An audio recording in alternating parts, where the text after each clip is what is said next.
Hi everybody, welcome to Chapter 6 of Outed. Mitch. Jared, there's something I've been wanting to tell you. I whispered to the bathroom mirror after my shower. Jared, I'm gay. Jared, I need to tell you something, and it might change the way you look at me. Don't hate me, Jared, but I'm gay. Do you like gay people? Because I am gay. Jared, will you still like me if I tell you I'm gay? Nothing sounded right. Sunday night, I had everything ready. G-Skyer, check. Full tank of gas, check.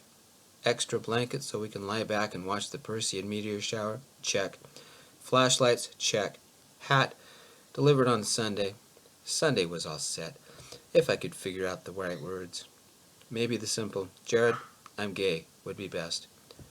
Turn the hat around, say, Jared, I'm gay. Watch Jared's face as he processes it. Then he gets a little bit mad and says I should have told him years ago. We hug, maybe cry. He says thanks for trusting him, and we talk about whatever for the rest of the night. A YouTube happy ending. Good plan. It just needed the hat. I couldn't send it here. Jared might find it too soon. It would arrive at the monster house, maybe even be on the doorstep, and I could pick it up and drive off. I can't forget the G-Skyer. Donna and Bailey are never home on Sunday anyway, and Noemi has the day off. Nobody would know I stopped by. Perfect timing. I finished dressing, packed the sweaty clothes in the washer, used the insulin pen, ate a simple breakfast of safe foods, gave Mrs. Parker a quick hug, and took off. My backpack filled with safe snacks and 2 lunches. Today was going to be a long day. Not as long as tomorrow, but still too long. The shift at Harding's ended at 2. Nothing unusual happened. Glucose readings were fine. I bought another low-carb protein bar and stuffed it in the backpack. I drove over to the Java Dive, ordered a decaf black, and took it and sat at a table. Jared was swamped. His face was slightly flushed. He had half a dozen coffee stains on his shirt, and his hair was sweaty. He's cute when he's like this. The cashier had a dozen cups lined up, and Jared flipped through espressos and cappuccinos and fraps as if he were a race car driver. Jared was too serious. After updating my journal, I reached into my bag and pulled out a condom. I walked over to the cashier, told her what I planned, and she giggled and brought me a cup, a pen, and a rubber band. Quickly, I wrote, "Looks like you need a good luck charm." Attached the condom with the rubber band, and the cashier set it in line with the others. Then I paid for the cup to go. I sat back and waited. So did the cashier. First one cup, then the next. Then it was the only one in line. Jared lifted it, stared at the condom, and read the inscription. Looking around the tables, Jared smiled and shook his head. His eyes found mine, and I nodded at him. The cashier giggled and took another order. Jared poured me another decaf, and I strutted over and picked it up. Jared pocketed the condom. I'll get even. Promises, promises, I said. I'll be back late tonight. I'll be at the high school setting up for the tournament. Jared leaned back, stretched, and nodded. If I'm lucky, you won't see me tonight. I smiled and raised my coffee and a toast. Here's to luck. Exiting, I headed for the ugly truck, turned the Damned of the Dead CD to full blast, and drove to the high school. Damned of the Dead was a local group, and I had their debut, signed by all the band. They didn't have the fury of Suicide Queens or the pathos of 13 Hells, but they had a great sound. It was a good day. I had the only screaming truck in the entire butte. It would take hours to set the gym up, but I couldn't wait until Sunday. Jared. I could hear Mitch's music even through the closed doors and over the soft jazz of the dive. Worse yet, the cashier still laughed every time she looked at me, and Mitch drove away with that horror show of a truck. Mitch would probably like that name. The only screaming truck in the entire butte. Someday the cops would pull him over for endangering the eardrums of every citizen in town.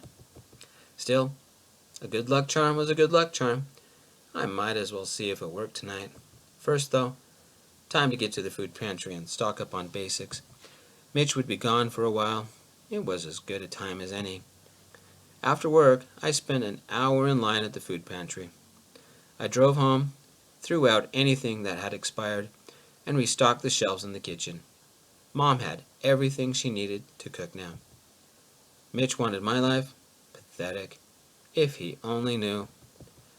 That discount store over by the bar had some nice shirts on display. Maybe I could stop there before getting drunk. Saturday. The apocalypse. Jared. Pulling in the drive a little after midnight, I got out, beeped the car, and went in the kitchen entrance. Tonight had not gone well. I had lost my erection before even entering. She was cute enough, but she was another stranger whose name I never knew. I took the keys from my pocket and the unopened condom package and set them on the table. Opening the fridge, I found the container with all the normal cookies in it and set it on the table. Time for the binge. Taking them outside to the stairs, I sat and bit the first one, enjoying the solitude and the darkness. Mom sure can bake. Did erectile dysfunction cause depression, or was it the other way around? I started on the second cookie when the door opened, and Mitch, wearing black shorts and a black AC/DC tee, sat beside me, hair undone and flowing down those shoulders. Life is not fair. Even in dim light, I could still see the muscles in the lower arms or the way the shirt stretched over the pecs. His nipples made little bumps in the shirt. "Sorry I woke you," I said. "I couldn't sleep, actually. You're home early." "Bad date?" Mitch said. My head thought she was, but my dick didn't, was what I wanted to say. Instead, I said, "Want a cookie?" Mitch shook his head. Last test was a little high. Thanks, though. "What time do you have to be at the tournament?" 8, Mitch said. "We still have a bunch of chairs to set up, pass out the flyers, programs, long day ahead, and then clean up tomorrow night. 12-hour day, at least." "Then pretend to get some sleep." I peered in the container, looking for a cookie that had the most chocolate chips. "Don't worry about me. I've got 7 or 8 friends right here to keep me company." "You coming tomorrow?" Mitch asked. "No, I've got the 10 to 4 shift," I said. "You have fun." Mitch. I woke before everybody, packed my snacks and meals from the leftovers in the fridge, packed up my gear, and drove for the pharmacy to pick up more test strips. Today would be fun. Sensei Robert was already there, as well as the head sensei from 3 or 4 other karate schools. A lot of students were milling about. I ran into the bathroom, changed into my black gi, stuffed everything into my backpack, like my phone and wallet and keys, and set it with the other backpacks and duffels behind the judging tables. Now the work started. No phone meant I had no diabetic alarms, which meant I would have to use the clock on the wall to time myself. That hadn't worked out so well last time. I opened the new test strips at 10 and tested myself. It was still high.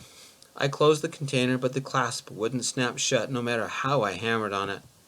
"Mitch," Sensei yelled, "did you bring your truck?" "Yes, sir," I said. I crammed the container into my backpack, hoping it would be all right. "Good.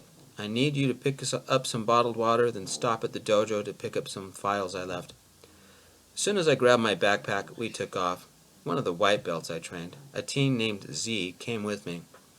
Our tests and matches were scheduled this afternoon. We stopped at a Walmart and picked up a lot of water, then back to the dojo.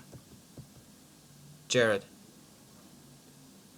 Arriving at the Java Dive by 10, I took over from the guy at the coffee machine. On a normal day, by now the morning rush would have ended, and the mid-morning blahs began. Except for today. The morning rush never ended. Iced coffees and cappuccinos and frappuccinos, oh my. By lunch, I wondered why I even bothered with a clean shirt. About 1, the rush slowed, and I stepped away from the machine to stretch my back. "Medium cappuccino with soy milk, a dash of hazelnut, please." That was a voice I hadn't heard in a while. Donna Lassiter paid with her card, flashing her manicured nails. She took one of the seats by the coffee machine. By me. She She wore a tailored beige suit, an apricot silk blouse with silver hoops in her ears. She tilted her head and let her blonde hair cascade down her shoulders. The cashier wrote something on the cup and slid it to me. Donna drummed her fingers on the table, flipping her flawless extensions behind her back. Mitch still had longer hair, and he didn't even try. A faint shadow darkened one of her cheeks. Jared. Her voice remained hard and emotionless. Donna, it's been a while. I'm surprised you still remember me, she said. I started on her order, ignoring whatever she was implying. You don't usually come into the dive. No, I don't. She drummed her fingers again. I only came to have you give Mitch a message. I think he's blocked me. Why ever would he do that? I said innocently. It couldn't have anything to do with all the fights. Donna glared at me. Do you know where he is now? Yes, I said. Why don't you tell me what you want him to know and I'll text him. But he won't get it until tonight. Maybe not even until tomorrow. I handed Donna her order and started on the next one in line. Donna took a sip and stared at me. I get the feeling you don't like me much. I guess we're not in the same social circles, I said. Wait, I don't have a social circle. Maybe that's why Mitch spends as little time as he can with you and Bailey. Donna didn't look up. Where is he? I debated whether I should tell her. Mitch hadn't kept it a secret, so after I filled another order, I said, try regional karate tournament. He needs to attend so he can get his blue belt. You'd think, as his mom, I would know he had such things, Donna said. He said he invited you. You told him you had too much work. I finished another order and handed it to a customer. Here you go. I guess he did, Donna said. I simply nodded. Tell Mitch, Donna said, that I'm driving to California this afternoon. I've started divorce proceedings against Bailey, but I'm going to handle it from Bakersfield. Time to go back home and start fresh. I'll tell him, I said. If he wants to call me, he has the number, but he won't. Not after the way we treated him. Mitch was the most impossible child in the world to raise. Always did things himself. Never listened to us. Maybe he was too independent, I guess. Did you know he refused anything we offered him? Never accepted any of our money? Always had to earn his own? We could have bought him any car he wanted, but he had to buy that hideous truck, or dress like he was going to his own funeral. I only nodded, pushing my hair back off my forehead. Do you know how embarrassed we were because of him? Donna said. Mitch and you are completely different, I said, and let the sarcasm drip. He's been helping set up the tournament this week, helped me with my backyard, helps at Harding's, helps my neighbor. Yep, I can see why you'd be ashamed of him. Donna sipped her coffee. You probably know everything already.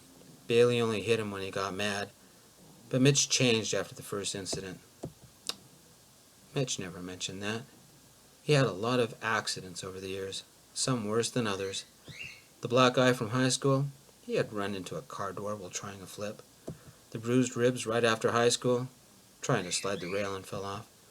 The massive bruise on the side of his head a year ago, a car ran into him and knocked him off the board. And there were other incidents. God, I've been blind and stupid. I hadn't figured it out, not until Donna said something. Maybe that's what Mitch wanted to talk about on Sunday. I played like this was old news. How did Mitch change? He withdrew from life, refused anything Bailey ever offered after that, refused to do anything Bailey wanted, whether it was a private school or a college he selected for him. Did Mitch have a choice in any of this? I said. Or did you want a trophy son to parade around? She flipped her blonde hair and pulled out a pair of designer shades from her purse. It doesn't matter anymore. Mitch doesn't want anything to do with us. Tell him not to go back to the monster house. Did you know that's what he always called it? And I think I agree with him. She touched the shadow on her cheek. Why do you two hate him? I asked. We don't hate him, Donna said. Yes, you do. Why? Donna looked out the window, and when she spoke, it was almost a whisper. His grandpa, Bailey's dad, had an affair with another man, and eventually divorced his grandma to live with him. What does that have to do with loving your son? I asked. The family dark secret. Nobody ever talks about it. Bailey took his anger out on Mitch. And you let him? I said. You've got it wrong. It was Mitch's fault, Donna said. Bailey walked in on Mitch in the bathroom, practicing how to tell people he was gay. Having a gay son made Bailey furious. Mitch was gay.